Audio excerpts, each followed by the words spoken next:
ګرانو پښتنو السلام علیکم. ملګرو روژې دي او په روژو کې تراویح کېږي، نو تاسو به کتلي وي چې په تراویحو کې شیطاني کسان ورانې کوي، څوک یو بل ته دکې ورکوي، څوک ویډیوګانې جوړوي، څوک څه کوي او څوک څه کوي. نو نن زه چې به کوم ویډیو باندې ریاکشن ورکوم هغه هم د دې متعلق ده، فني هم ده او اصلاحي هم ده، نو دا وګورئ.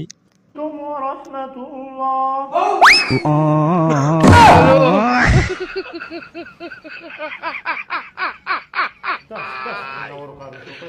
ولا كانوا هسه ترى كما وان ديار خدای راست چې په موږ باندې پوه نه شو یا چې موږ تراویح مو وکړې که دې فراش راکړه دې فراش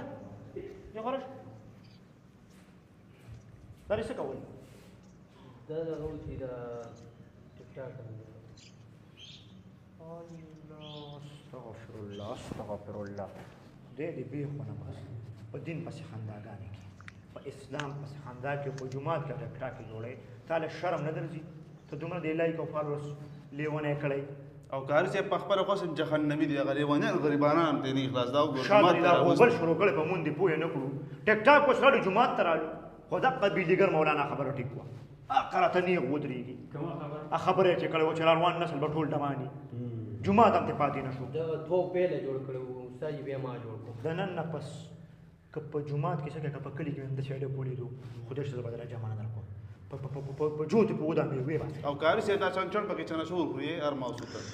نو مرګرو تاسو د ویډیو کته تاسو به یقینا خپل جمعاتونو کې کتلی وي چې کوم چې مشرانې هغې تراویح کوي او کوم چې ځوانان او ماشومان هغې شاته ورانې کوي، یو بل ته دکې ورکوي، ویډیوګانې جوړوي، یو لوی شر جوړ کړی وي. نو په دې ویډیو کې تاسو ته هم دا وښوله دا ویډیو فني هم وه او زما حساب سره اصلاحي هم وه. داسې کول نه پکار، قرآن مجید تلاوت روانې او شاته کسان ورانې کوي، نو ډېره زیاته سخته ګناه ده، اون له دې منې کول پکار دي. ډېره زبردسته ویډیو وه او که تاسو دارنګې ویډیوګانې خوښې وي نو زموږ دا چینل ضرور سبسکرایب کړئ. د خدای په امان.